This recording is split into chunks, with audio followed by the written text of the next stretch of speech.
longue série de luttes sociales et comme telles susceptibles d'être à tout moment remis en cause. Car il suffit d'une baisse de vigilance de la classe ouvrière pour laisser prendre le pas aux appétits financiers. Au fond, n'est-ce pas le cas aujourd'hui? On sait qu'en France, la tradition mutualiste est particulièrement vivante.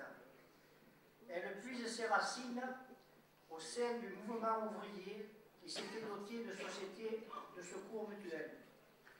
Mais ce qui fait l'originalité des Bouches-du-Rhône, c'est qu'elle a su saisir les possibilités offertes par les conquêtes de la libération et de la création de la sécurité sociale, en poussant plus loin l'exercice de la démocratie sanitaire et sociale, en créant dans ces œuvres sociales un tissu de relations privilégiées entre les médecins et toute la population.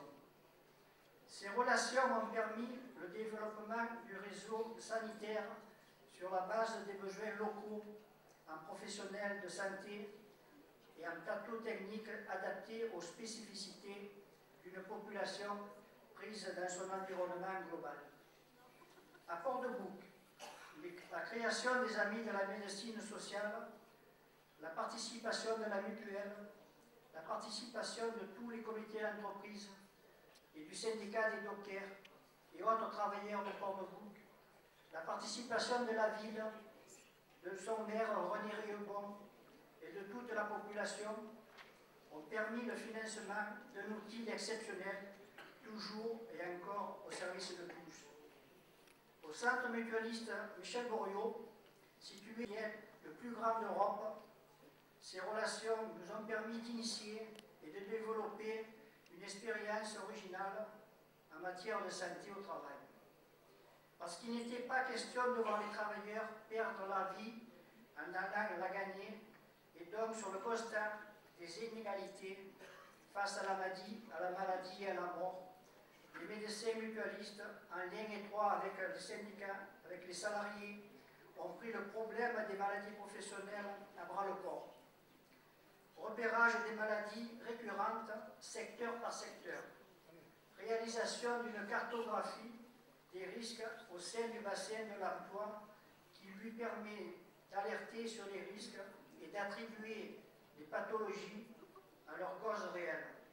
C'est aussi donner des armes aux travailleurs pour imposer aux donneurs d'ordre l'apport technologique nécessaire à l'élimination des maladies professionnelles. Cette expérience est à l'origine du système d'information concret qui permet à chaque médecin de repérer les lieux d'exposition aux maladies professionnelles, de prévenir et d'améliorer la qualité des soins. L'objectif n'est pas tant la dénonciation de la situation délétère que dans la construction d'un système visant à l'éradication du risque éliminable. Il est chiffré aux alentours de 10 milliards d'euros. Là, je parle de 65 milliards de dollars par an. 3% du produit national brut. Que fait la sécurité sociale par rapport à ça? Elle avait en 1945 les outils qui lui permettaient effectivement de faire quoi? De dire où se trouve le risque. À quel endroit précisément? Madame le maire de Port-de-Bouc a parlé de médecine de territoire. Oui, dans les centres de santé mutualistes, il y avait, je parle au passé, je m'en expliquerai, il y avait effectivement le souci de se préoccuper de ce qu'était le territoire d'intervention des médecins de la mutualité. L'ARS, l'Agence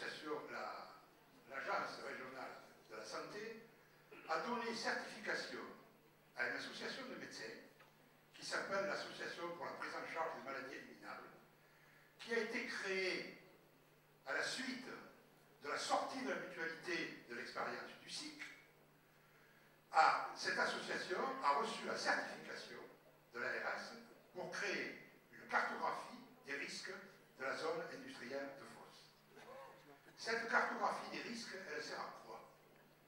Elle sert à ce que les médecins sont formés pour faire des diagnostics. Une bronchite chronique, une dermatose, un cancer bronchopulmonaire. La plupart du temps, s'arrête là.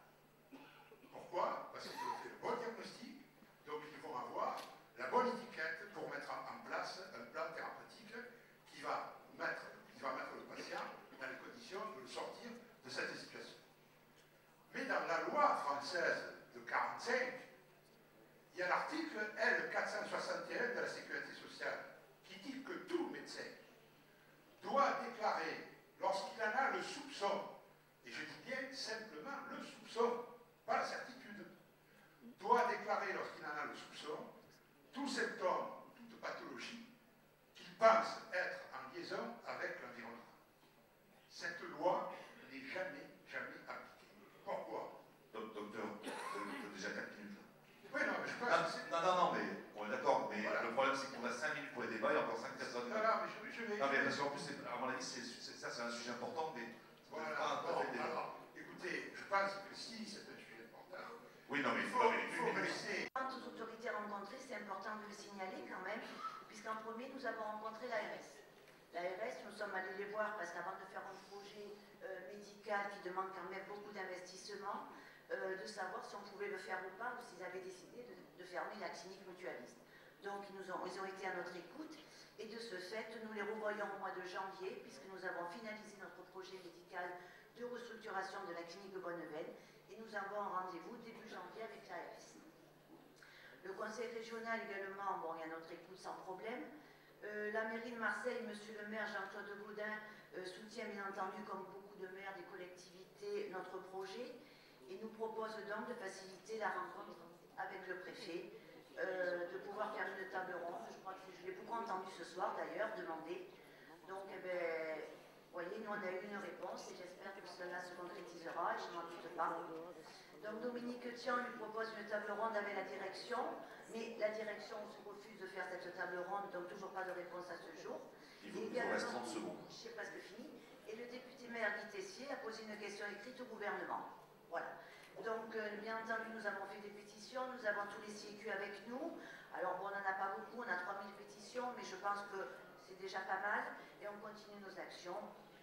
Voilà. Tout ça, je voulais le dire. Et ce que je déplore quand même en dernier, c'est le manque de transparence du Grand Conseil. Car à ce jour, j'ai fini, je dis juste ce mot, à ce jour, donc, nous avons finalisé notre projet, mais nous ne pouvons pas le chiffrer, car que ce soit la direction, que ce soit la présidente, nous n'arrivons pas du tout à avoir les comptes pour pouvoir faire un projet financé à soumettre à l'ARS et ça, on le déplore. Merci. Leur activité, contrairement à ce qui se pratique par la médecine libérale, de privilégier une logique de solidarité dans la prise en charge des problématiques de santé publique et demande au maire d'interpeller l'État pour qu'il débloque des fonds exceptionnels pour couvrir les missions de service public remplies par la clinique de Bonneveine et les centres de santé mutualistes. Et enfin, de monter un partenariat avec la PHM afin de pérenniser l'ensemble du réseau et dans le but d'éviter une accentuation de la précarisation sanitaire dans notre département. Commune. Je l'ai écrit pour être justement très courte, et alors si on m'enlève le mot, je ne suis pas d'accord. Et je le dis. Comme dans les communes voisines, depuis le 18 mars, nous nous sommes organisés un comité de défense du centre de santé mutualiste municipal de Miramas. Tous les jours de la semaine, pendant quelques semaines, et pendant toutes ces semaines, quelques bénévoles qui n'ont pas ménagé leur temps ont tenu des permanences au centre de santé. Nous avons obtenu 2302 signatures exactement, uniquement dans le centre, sans bouger. Ces personnes ont ainsi manifesté leur volonté de maintien du centre et d'avoir une médecine d'équipe et de qualité qui contribue à maintenir la prévention, qui lutte contre les inégalités sociales, cette médecine qui rend de si grands services à tous et qui est tout le contraire d'une médecine à deux vitesses. Nous avons participé à toutes les réunions et manifestations organisées avec les comités de la région. Le 17 juin, nous avons invité la population à venir débattre dans la salle de réunion de la mairie. La discussion fut très fructueuse. Le 23 juin, nous étions présents à la manifestation devant l'ARS. Monsieur le maire avait mis un quart à notre disposition. Il faut dire qu'il est président d'honneur et qu'il nous rend de grands services. Tout au long de ces mois qui se sont écoulés, nous avons obtenu de la mairie tout ce que nous leur avons demandé. Le 20 octobre, une nouvelle réunion dans la salle de l'espace Ambroise Croizat, en présence de monsieur le maire, de médecins du centre, de la presse et d'autres personnalités de Miramas. Plus de 180 personnes suivirent les débats et participèrent à la discussion, ce qui nous a permis de manifester nombreux devant la préfecture à Marseille, ainsi qu'à la sous-préfecture le 1er décembre à Nice. Aujourd'hui encore, nous sommes présents. Un quart complet, plus que quelques covoiturages, prouve tout l'intérêt que les Miramasséens portent au centre de santé, car celui-ci est irremplaçable. Je dirais que plus de 80% de la population se fait soigner dans notre centre.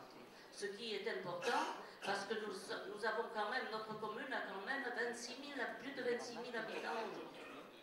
Nous attendons les financements qui permettraient d'assurer la pérennité des centres. Nous continuons à interpeller les citoyens sur les marchés, dans les quartiers et bien sûr au centre de santé. En tout cas, je dirais que cette assemblée, aujourd'hui, prouve toute notre détermination, notre mobilisation pour gagner cette bataille, car c'est une bataille juste. Miramas, qui représente le Conseil général de Mousseline. Monsieur Jean-Marc Charrier, maire de Port-Saint-Denis-du-Rhône, et président du groupe DCCF du Conseil général des Bouches-du-Rhône.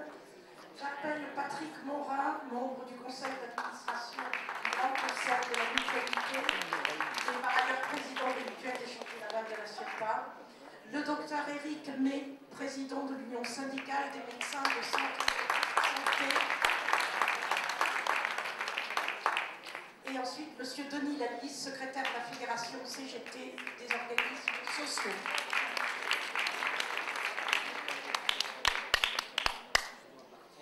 Voilà, alors compte tenu, comme je disais, du temps qui nous est imparti, on va un petit peu mener cette table ronde différemment, c'est-à-dire que je vais immédiatement instaurer un débat interactif entre la salle et la tribune, d'autant plus que je crois qu'on a largement parlé de l'histoire, des spécificités, du rôle joué par le réseau mutualiste, ses innovations. Peut-être simplement rappeler ça, je crois que c'est important pour le débat qui s'ouvre, que 2/3 des usagers des centres de santé ne sont pas des cotisants mutualistes, donc que ces centres sont ouverts à tous, qu'ils ont un rôle d'utilité publique et qu'ils ne sont pas financés en tant que tels. Que tous les élus réclament.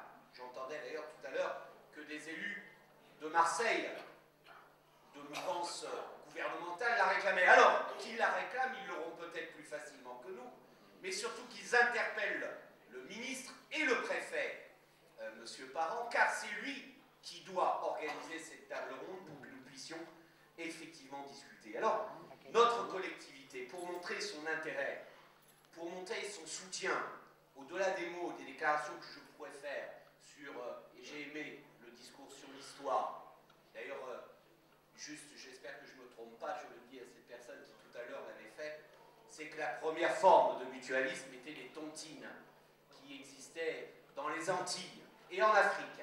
Donc vous voyez que ce mouvement date même bien avant l'arrivée en Europe. Mais pour que nous soyons clairs, tous les conseillers généraux de la majorité ont décidé le 16 décembre, sous l'autorité du président et de notre ami le délégué, le maire de l'Épée Mirabeau, nous avons décidé de mettre à l'ordre du jour une aide financière et un vœu. Une aide financière en disant à l'État, nous sommes prêts à mettre 1 million à peu près 300 000 euros par an pendant 3 ans pour discuter de l'avenir financier. Évidemment, nous allons au-delà de notre responsabilité, mais nous le faisons parce que nous estimons que les centres de santé sont importants pour la cohésion sociale. Et je le dis ici à tous, il ne s'agit pas simplement d'aider les plus pauvres parmi nous. Toutes les couches sociales viennent dans les centres mutuels. L'important, c'est la reconnaissance de la mission de service public des centres mutualistes. Ce soir, je n'ai pas encore entendu. Je crois que si on ne porte pas à ce niveau-là l'exigence, je ne vais pas refaire l'historique que d'autres l'ont fait avant moi, est très bien. Je dis ça parce que je suis une commune où les ouvriers l'ont construit de leurs mains le week-end en dehors de leur zone de travail.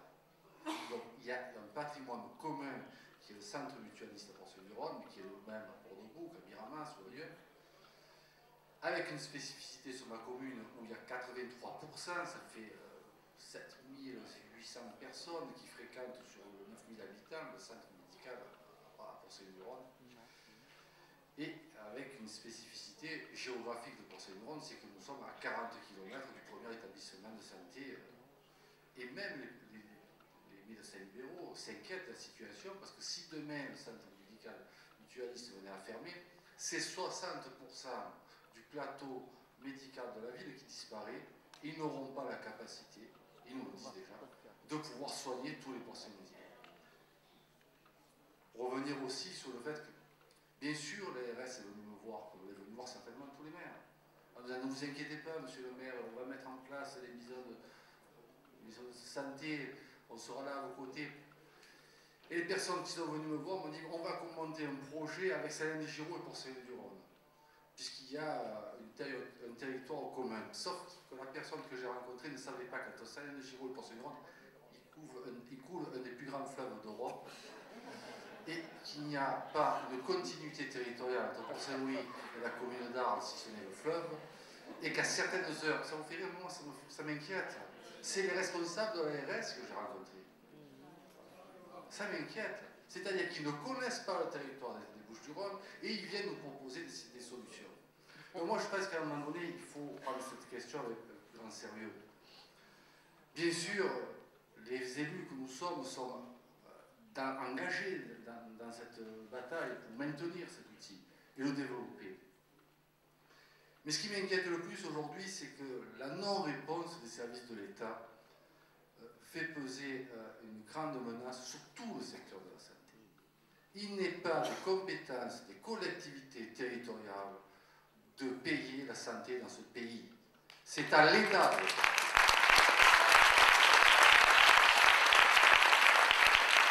Et au moment où l'État se désengage vis-à-vis des collectivités, il y a des maires aujourd'hui autour de cette table, dans cette salle, la dotation globale de fonctionnement, elle a été gelée pendant 3 ans. La taxe professionnelle, rien que je finis, excusez-moi, j'ai des éléments, après s'il faut je vote. Rien que sur le territoire du Centre-Ouest-Provence, oui, non, je finis. C'est 120 millions d'euros qui ont été fait cadeau aux entreprises. Il y a des responsabilités de la situation où nous sommes.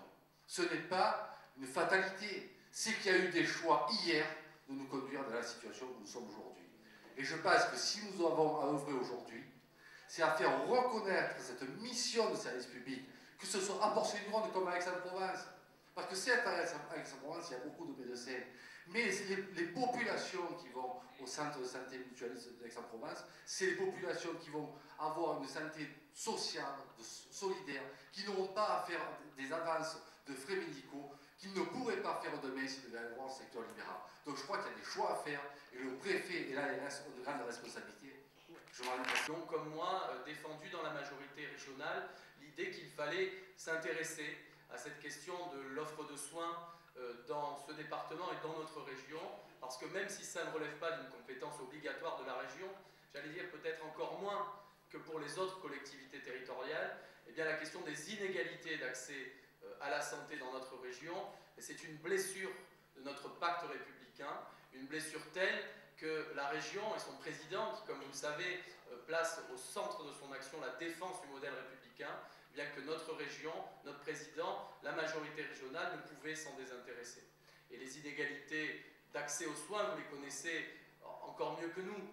Cette étude récente qui montre qu'un quart de nos concitoyens ont renoncé à des soins pour raisons financières dans les derniers mois. Ce chiffre qui est 2 fois plus élevé que celui mesuré il y a à peine 2 ans.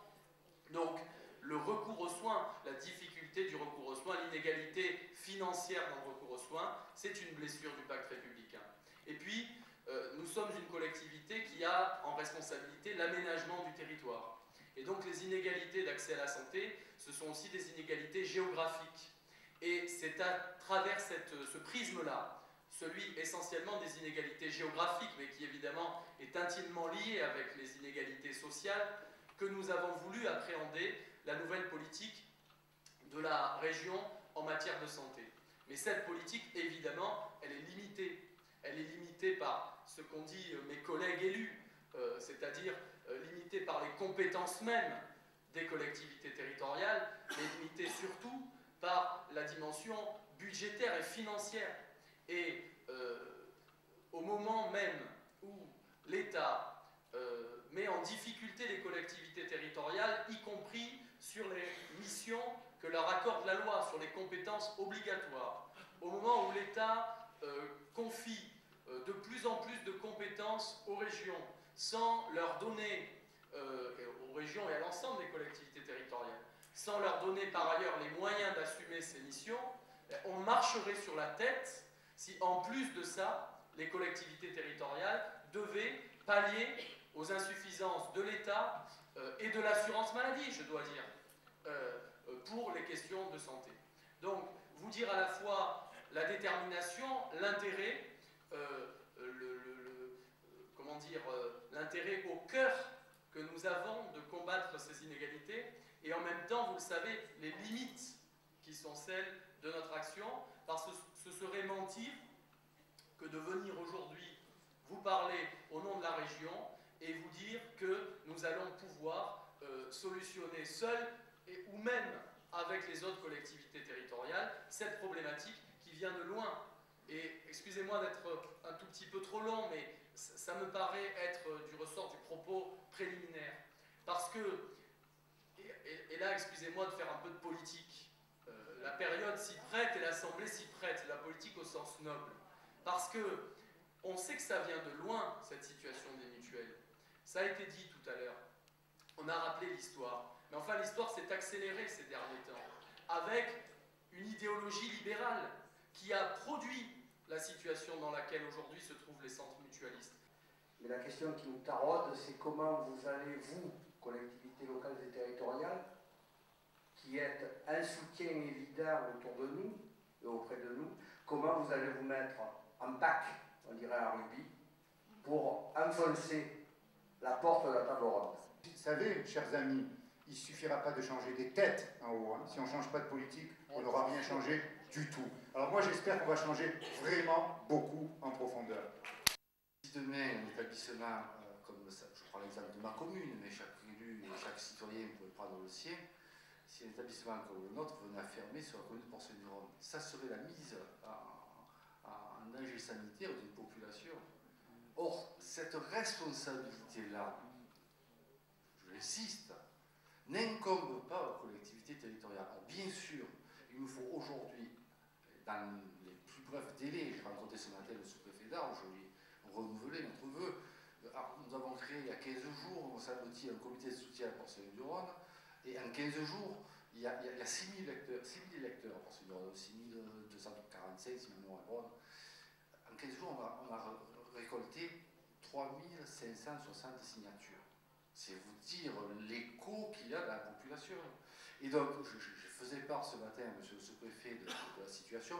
Je rencontre vendredi le préfet à la politique de la ville par rapport à des sujets sur Porcel-du-Rhône. J'aborderai avec ces personnes, j'aborderai l'urgence, parce que il faut aujourd'hui qu'on tienne cette table ronde. Et moi, je suis prêt à signer les appels de toutes celles, tous ceux qui sont prêts à le faire. Bon, je pense que le préfet ne peut pas ignorer la situation. Je vous la donnais timide. Donc la position de l'actuelle direction du Grand Conseil est timide sur ce point-là, tout simplement parce que la mutualité dans son ensemble, qui n'est ni un syndicat, ni un parti politique, mais un regroupement volontaire sur des valeurs de solidarité et d'entraide, est traversée par des contradictions importantes qui font que sur un certain nombre de sujets, elle préfère abandonner l'action, on va dire, l'action de masse. Et d'ailleurs, un étonnement important a été à relever, parce que suite à la mise en place de la TCA, on a vu la mutualité française aux côtés de la Fédération des mutuelles de France dans la rue pour faire signer des pétitions. Ça, c'est un fait nouveau. Par contre, ce qui est ancré depuis quelques années dans ces directions, dans les directions de ces fédérations, c'est qu'on est beaucoup plus sur un axe gestionnaire que sur un axe d'action dans le cadre de la politique de santé. Pour ce qui me concerne, en qualité d'administrateur du Grand Conseil de la Mutualité, suite à diverses lettres ouvertes que j'ai adressées à mes camarades du conseil d'administration, j'avais pointé les notions de démantèlement et les notions de dépôt de bilan. Aujourd'hui, et je vais être un petit peu solennel, mais c'est parce que ça me touche, ça m'affecte. Aujourd'hui, on est dans ce processus-là. Quand j'entends, quand je vois, quand je lis qu'il y a des projets X ou Y qui émergent, qui font qu'il y a des sollicitations et des tremblements dans la cohésion du Grand Conseil de la Mutualité, ça me pose problème et ça m'inquiète. Parce que oui, on peut dire on va monter un projet alternatif, dont par exemple pour la clinique de Bonneveine. Sauf que la clinique de Bonneveine, elle fait partie du Grand Conseil de la Mutualité. Et dans cet ensemble-là, moi, je souhaite qu'elle reste et qu'elle y trouve toute sa place. Quand j'entends qu'il y a des projets qui se montent pour des centres de santé X ou Y, et que, oui, mais quelle est la place de la mutualité dans ces projets-là? Ça fait partie du Grand Conseil, ça fait partie de la cohésion, ça fait partie de la mutualité. Alors, que nous reste-t-il? Eh bien moi, j'ai entendu, alors je sais ce que je ne veux pas. Je ne veux pas qu'on externalise la clinique. Je ne veux pas qu'on vende le patrimoine, tout simplement parce qu'il ne m'appartient pas. Ce n'est pas mon patrimoine, c'est le vôtre. Voilà, il est à vous là. Donc, si je vends le patrimoine, il faut que je vous rétribue tous à hauteur de ce que vous avez mis pour ce patrimoine. Donc, ce n'est pas moi. Donc, comment je fais pour le vendre? Ça, je ne le veux pas. Je ne souhaite pas que l'on s'attaque à des acquis salariaux tels qu'ils ont été construits, que l'on en crée des nouveaux. Ah ben après, chacun y voit la forme qu'il a, mais qu'on s'attaque à des acquis salariaux qui existent au motif de rentabilité. Voilà ce que je ne veux pas. Excusez-moi, Patrick, mais ce ne sont pas uniquement des acquis salariaux, c'est aussi tout un mode d'exercice de la médecine. Oui, mais les Bouches-du-Rhône, mais ça ne suffira pas. Il doit aller au-delà des Bouches-du-Rhône et pousser les autorités au-delà des Bouches-du-Rhône, c'est s'attaquer au ministère, des politiques qui sont mises en place. Là, ça, il faut que les comités de soutien élargissent le plus possible la base de leurs signataires, de leurs relations avec des associations. Il faut que les élus qui sont autour de nous élargissent aussi, autant qu'ils le peuvent, leurs relations avec d'autres. Je vais vous donner une anecdote. Inaugurer l'espace santé jeune à la Ciotat, dont je vois Lisa Wagner au fond de la salle. Le maire, Patrick Boré, qui n'est pas un maire de position de gauche, parce qu'il est à l'UMP, il m'a dit, Patrick, si il y a une réunion au Conseil général et qu'il y a des engagements au Conseil général de fonds, si je suis invité à y participer, je voterai les engagements. Et quoi? Ça, c'est la question. Vous allez gagner. Je veux d'abord témoigner d'une chose, c'est que votre combat, effectivement, a une dimension pour nous éminemment nationale. Elle est exemplaire. Nous avons les mêmes combats en Ile-de-France et dans d'autres régions où un certain nombre de centres de santé, quel que soit le mode de gestion, sont menacés de fermeture, voire ont été fermés. Évidemment, la dimension de votre combat est telle, hein, on a parlé, 54 œuvres sociales, 11 centres de santé polyvalents, 11 centres de santé dentaire, 1200 salariés, évidemment que ça prend telle dimension que, comme le signalait un élu, si demain vous fermez, c'est un désastre sanitaire tout simplement. Vous ne pourrez pas fermer, ce n'est pas possible. Ça sera tel cataclysme que je n'imagine pas le préfet, quel qu'il soit, le représentant, quel gouvernement que ce soit, d'accord, autoriser cette fermeture. Ceci, évidemment, il faut aussi non seulement se battre pour maintenir la fermeture des centres, mais aussi il faut se battre pour garder l'unicité, bien sûr, du réseau, et se battre pour garder la nature mutualiste de ce réseau. Et c'était bien l'objet, pas plus tard que cet après-midi d'une réunion intersyndicale que nous avons eue avec la CGT et avec le syndicat national des chirurgiens dentistes et avec les représentants locaux de nos syndicats. Et c'est bien la première chose qu'on a dit. La bataille se mène d'abord pour garder ce réseau, pour garder les emplois et pour garder les valeurs de ce réseau, pour garder les missions de ce réseau. Et la première mission, effectivement, un élu l'a bien souligné, c'est que, vous le savez, vous ne l'avez pas cité parce que c'est tellement inné, c'est tellement naturel, c'est que nous faisons œuvre tous de mission de service public. Nous sommes au service du public au sens le plus noble du terme. Et c'est valable pour tous les centres de santé de France, ici, en Ile-de-France, qu'ils soient municipaux, associatifs ou mutualistes. Alors le combat, effectivement, est à un niveau, maintenant, et vous le mesurez pleinement, qu'il est vraiment à un niveau national et qu'il est né, en fait, immédiatement dès la naissance des centres de santé. C'est-à-dire l'absence de reconnaissance d'une mission qui nous a été imposée, on la réclamait, bien sûr, cette mission d'accessibilité sociale qui se manifeste par le tiers payant, cette mission d'accessibilité sociale qui se manifeste par le respect des tarifs opposables ou par la pratique de tarifs qu'elle pourrait qualifier de sociaux pour la pratique dentaire. Les collègues sont là. En dentaire, on a quand même un problème, c'est qu'il n'y a pas de tarif opposable puisqu'on est en nomenclature et quoi qu'il arrive, c'est à la charge du patient et après on a la charge de la complémentaire. Donc ça a été évidemment fondateur, entre guillemets, du côté négatif, d'accord, pour nos centres de santé. À partir de là, on s'est retrouvé dans cette situation où des gestionnaires de bonne volonté, c'est-à-dire mus par un volontarisme politique, des élus, qu'ils soient mutualistes, des collectivités territoriales ou associatifs, ont bataillé ferme parce qu'ils défendaient une idée, effectivement, d'une médecine sociale pour tous, accessible à tous, et qu'ils l'ont pérennisé, cette idée, à travers le temps, malgré les coups portés régulièrement, d'accord, contre les centres de santé, portés par les gouvernements qui se sont succédés. Je crois que la mutualité, il faut quand même voir qu'au départ, les premiers qui ont lancé la mutualité qui ont poussé la mutualité à se précipiter, à adopter les directives européennes, je me souviens bien, ça doit être du temps de Bérégovoy, quelque chose comme ça. Hein, 92. Et Michel Rocard, vous voyez. 92, René Solade. Voilà, donc quand même, faut effectivement, si on refait l'historique, on le refait complètement l'historique. Il faut agir rapidement, il faut abonder rapidement, et répondre évidemment à la question d'administrateur qui dit qu'est-ce que vous faites? Où est-ce que vous m'apportez? C'est quoi? Ce qu'il veut, c'est de l'argent. Donc ça, c'est la première chose. C'est-à-dire d'abord, sauver l'existant. Ensuite, il va falloir le pérenniser. Et alors là, je m'adresse à mon collègue administrateur, d'accord, parce que vous vous étonnez de l'apparition, évidemment, de réflexions qui sont menées à la fois par les usagers, qui sont menées par les professionnels de santé, et qui tendent à imaginer des projets, un projet alternatif. Mais pourquoi ils en sont là?